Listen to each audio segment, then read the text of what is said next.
Yes, we have replaced one massive ego with another massive ego here on the set of Testosterone Fantasy Sports. We welcome Zach Miller to the show. Zach, good to have you in the house. As always. What's going on? Not a lot, just doing the show we do every single week. Jeff has taken a step out to man the director's booth for a while with Alex, letting you kick it on the set here for a little bit. I like that. I like that a lot. And you're going to be, after our show is over, we tape on Thursday nights. In lieu of watching the exciting Thursday night NFL football game that's going to be on NFL Network, you're going to be calling a game on local radio up in Blaine, correct? Yeah, I'm going to be a sideline analysis, so it should be a lot of fun outside of the weather. It's going to be cold and rainy and drizzly, but it'll be a lot of fun. I'm excited. Make sure you talk about the offense's scheme. Yes, I will do that. And the great report that the quarterback and receivers have. Rappert. Yeah, their rappert and their scheme. I'm learning. Zachisms. Yeah, we've done this thing. Jeff and I have kind of picked some of our friends that have shown an eye for talent and know football. Zach is one of those guys, not necessarily a polished broadcaster by any stretch of the imagination, but a fun guy to have on the show. And a hell of a fantasy mind. Absolutely, man. Who won our matchup last week? You did, dude. I got to congratulate you. You're rolling in the tough league right now, man. It's not my season. I've had 120 points more scored against me through 9 weeks than you have. So sometimes tough luck. Sometimes it's better to be lucky than good. Tough luck. But I'm also the leader in points, so yeah. Well, it's not all luck. You're doing good, man. You're doing good. But we're going to dive into the matchups here with Zach. The first one we want to talk about is the Giants at Philadelphia. Zach, this game is going down on Sunday night, so after gluttonizing ourselves on a full slate of Sunday games during the day, we get the best game of the week Sunday night, squaring off two NFC East rivals. And it should be a heck of a battle. I mean, these two teams, they're not very fond of each other, and every time they get together, it's just a great game, and I expect it to be the same here in this game. So, yeah, I'm really excited. You couldn't end a Sunday night with a better game than what we're going to be getting with the Giants and the Eagles. Yeah, no, absolutely. The Giants are probably regarded across the league as the best team in the league. They're the reigning NFL champions. But it's so amazing to me to see how they're doing this on a weekly basis. It just seems like they continue to lose people. It started late last year when Jeremy Shockey went down. They won the Super Bowl without him. Then Michael Strahan retires. Osi Umenyiora goes down. They continue to win without him. Lately, it's been Plaxico Burress kind of being a little bit of a biatch, getting benched for a week and then not playing a couple weeks ago, didn't play for the whole first quarter. Seems like they win without any of these guys, man. It's just a system thing, and Tom Coughlin has his guys highly motivated.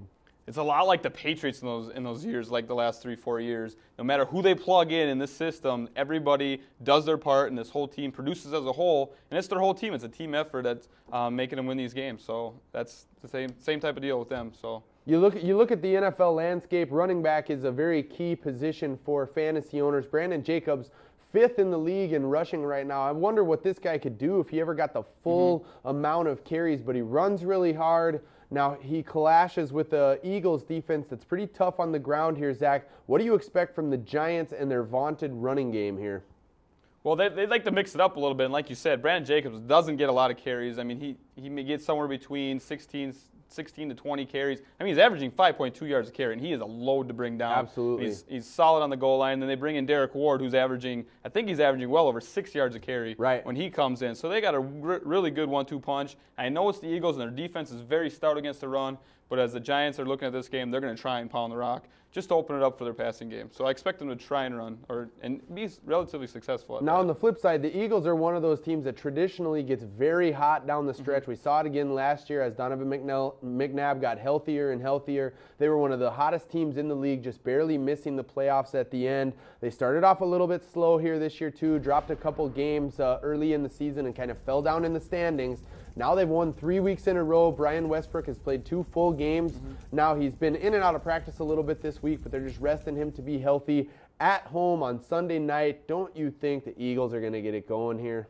Yeah, I'm actually picking the Eagles in this game, and you hit the nail on the head with health. With this team, they're getting everybody back healthy. McNabb's getting his weapons back. He's got Kevin Curtis, who played last week, Reggie Brown, who's back healthy, and Brian Westbrook, who's healthy.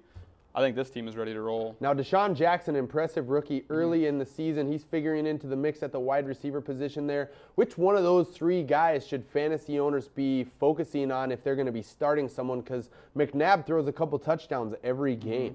And that's kind of tricky with this team because in any given game, either of these 3 guys could really break out. You saw it last year. Kevin Curtis had 1,000 yards on the season. but he had 2 just huge games that he blew up in and got the majority of his stats. And so it could be really hard to pick between these 3 because you never know going from week to week. So I couldn't really tell you. Well, I'm in agreement with you. I'm going to pick the Eagles here in this contest. I like them at home. I think that they're a very proud group. This is the toughest division in football, and I think they'll get it done. It's going to be a hell of a game to watch, though. I'm excited, as always. Seattle against Miami. Now, Seattle traveling all the way across the country to square off with the Dolphins. The Dolphins, a team that have been pretty impressive to me so far this season, Zach. Chad Pennington really resurrecting his career here this year, looking better than ever, throwing for over 9 yards an attempt, which is a career high for him. One of the most efficient passers on the season of any quarterback in the league. Go figure, Chad Pennington. Well, Chad Pennington's always been a really, productive passer just in the shorter routes. He's always thrown for a high percentage and had a solid rating. What's surprising me this year is he's been able to get the ball down the field. Like Right. you said, he's averaging a career high with 9.2 yards per attempt. So just his ability to get the ball downfield to open up the offense. He's hitting Craig Camarillo. I can't even how you say his name. Camarillo. Who is this guy? I mean, he had 11 grabs last week for 111 yards. Ted Ginn had a big week a couple weeks ago, but he's hitting everybody through, all of his receivers, spreading the ball around and opening things up for Ronnie Brown. And this offense is really clicking, and just as a team as a whole, I mean, they're exceeding all expectations and playing really well, and they're even in the playoff hunt. Yeah, I think Ronnie Brown is a must-start here for fantasy owners. He seemed to perform a little bit better at home than he does necessarily on the road. Welcoming Seattle to the house here, I think this is a game that Miami is actually going to be expected to win, which coming into the season, I never thought I'd say those words all in the same sentence, no matter who Miami played. But let's face it, this Miami team is not nearly as far away from taking some real nice steps forward as we thought they might be. Bill Parcells really showing himself as a football genius once again. He's got the right head coach there, Tony Sperano, doing a nice job really getting this club ready to play on a week-in, week-out basis. I think the Dolphins win in this game. And on the Seattle side of things, I mean, there's outside of John Carlson in larger leagues, there's not a single Seahawk you should be starting in a fantasy lineup. Oh, maybe Julius Jones if you're really desperate, but even at that, Maurice Morris is back and they're splitting time. So yeah, this team is really, really falling apart, and there's just not a whole lot of, intrigue with this team whatsoever. Right. I mean, Hasselback's out, the receivers are all banged up. This team's been banged up since the beginning of the year. Absolutely. So not much to expect out of the Seahawks. It's diseased. Buffalo traveling to New England to square off with the Patriots. The Bills were one of the hottest teams in the league in the early part of the season. Now they've dropped 2 consecutive games. Marshawn Lynch looking really, really ordinary lately, averaging less than 4 yards a carry on the season, not really running with a lot of fire or passion, starting now to lose a lot of touches to Fred Jackson in this offense. I want to know, Zach, when Buffalo squares off with New England, which Buffalo team are we going to see? The one that looked good in the early part of the season, or the one that's dropped 2 straight games? Well, for the Bills' sake, I hope it's the team that started the season. And with Marshawn Lynch, I mean, you're talking about him having a down year, and he's one of the more disappointing. Him and Joseph Adai are probably the two most disappointing fantasy backs, in my opinion, on the season. Right. He's struggling to get, yards. He's not finding the end zone as frequent as you'd like, and even in the receiving game, I thought he'd be a lot more involved. And as far as the last 4 games go, Trent Edwards has really regressed. He started the season hot, spreading the ball around, getting wins, and being productive. In the last 3-4 games, he's really regressed, and he's throwing for lower percentage. He's not getting his team up and down the field as frequently, and they're settling for a lot more field goals. So it could be a tough game because New England's coming in. They had a tough loss against Indianapolis, and Bill Belichick's going to have his team ready to go because he knows they need to win this game to maintain their tie for the lead in the division. So it could be a very tough game for Buffalo. And now Matt Castle is a quarterback that we all know. He's not Tom Brady. He's not going to step in there and run this offense like Tom Brady would, but he's also not as bad as he's looked at different spots and time throughout the season. Buffalo does have a decent defense, but New England at home, they've got some pieces in the running game, but it sure seems to me like they'd want to get Randy Moss going in this game. Do you think Castle is playable for fantasy owners, and how should Moss and Welker fare here in this contest? Maybe in a desperate situation, you might want to play Matt Castle. I mean, he has his moments, and he does have Randy Moss and Wes Welker, who are 2 very bona fide receivers in this league. So he has the playmakers that allow him to produce in this game. And not only that, the Bills' defense is hurting a little bit. Dante Whitner, it sounds like he's going to be out. Their leading pass rusher, Aaron Schobel, is going to be out in this game. Right. So there is room for him to be successful in this game. So if your starter's on bye, it's worth a shot with Matt Castle because 202 is reasonable in this game for him. Because they're not going to be able to run as effectively, like you said, because they don't, I mean, well, they got Ben Jarvis Green and Kevin Falk. I mean, these two guys, one's a rookie and the other guy's never been featured back in the league. So, right. I mean, they're going to try and pass because that's the strength of their offense. So. The final matchup of the segment here with Zach, we're just rolling right along. St. Louis against the Jets. Now, Zach, we know Brett Favre. His jersey's hanging on the wall right behind me. We know him from his days as a Packer, and what you're going to get from this guy on a weekly basis is a whole lot of exciting plays where you never really know what he's going to do. He's just as likely to throw a game-winning touchdown as he is a totally deflating interception. He's been called out by Eric Mangini, his head coach, for some pretty erratic play here over the past month or so. Rumored to have elbow problems, but he doesn't seem to give a crap at this stage in his career. He knows, hey, I'm Brett Favre, and I'm going to the Hall of Fame. I'm going to throw it when I want to throw it. Shut the F up, kind of a deal. Now, he gets the Rams at home here. St. Louis traveling to play the Jets. Are we going to see good Favre or bad Favre? Well, first of all, it's hard to feel bad for Eric Mangini. He knew what he was getting in Brett Favre. I mean, you watched him in Green Bay, and that's the way he is. He's going to huck it no matter what this coach says. He's just going to throw it downfield. If he throws 2-3 picks in a row, he's going to come right back and still throw that ball downfield into tight coverage. Absolutely. And that's what's made him so good, in the past. He'll make some of those throws, but he also makes mistakes. What was your question? Is he going to be good or bad? Well, he's playing the Rams, so I'm going to say he's going to be good. Much like when he played the Cardinals, he threw all over the field and threw for 6 touchdowns. I'm not expecting 6 touchdowns, but he could definitely get 3 or 4 in this game. And he's one of those guys that they could be up by 20. He's still going to be winging it. So the real crazy part here to dissect on their offense is who's going to get the touchdowns, because Thomas Jones looks great one week, and then the next week it's Leon Washington popping off for 2 scores, and then one game Jericho Cotchery gets in the end zone, and then the next week it's it's going to Chancey Stuckey or Stuckey or however the hell you say his name. It's just one of these deals where you don't know who's going to get in. I think you can roll the dice on a couple of these guys. Jericho Cotchery's been a little bit of a disappointment. You could potentially play him here because, as Zach said, it is the Rams. I do expect the Jets to win this contest. But on the flip side, for St. Louis, I mean, maybe Donnie Avery is a play. Maybe potentially you got to start Steven Jackson, but the Rams still aren't very good, even though they've won a couple games now. Well, it's actually looking more and more like Steven Jackson won't play in this game. There's no need. I mean, they're not going anywhere. Why do they want to put him in there and risk him getting hurt even more than he already is? So, I mean, they're looking at a couple guys off the practice squad. I think there's like Kenneth Darby and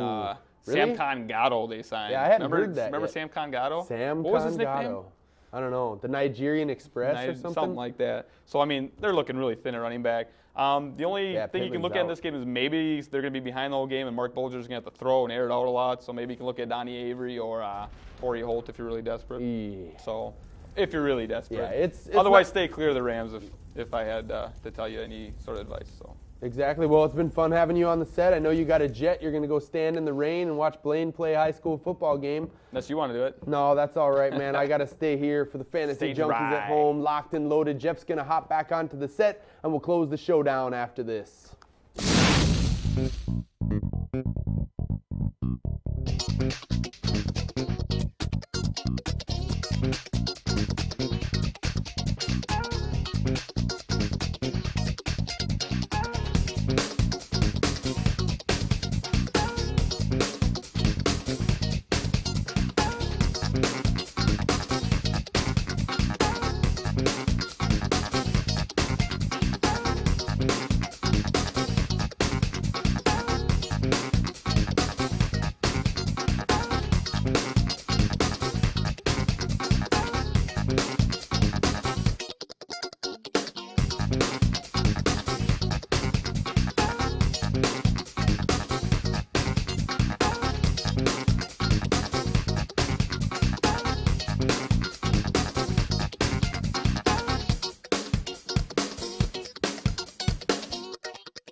What's up, Fantasy Football Junkies? It's Jesse.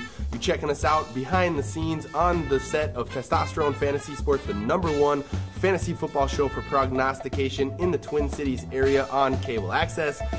You want to make sure you check out our website as well while you're here looking at the show. Go online, testosteronesports.com.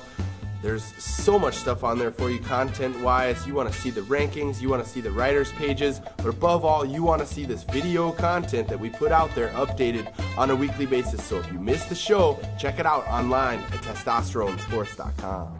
Hey everybody, we'd really like to thank all of our supporters. We here at Testosterone Sports put a lot of effort into the production that we do on a weekly basis. Go on there, specifically come onto the Fat Chat. You get a chance to interact with all of us, with other people around the Twin Cities. We just love fantasy football, and it's something that we do on a regular basis, so check it out. Join with us to win in your league. It's something we love, and we just appreciate everything that you guys do to join in to be the fourth member of Testosterone.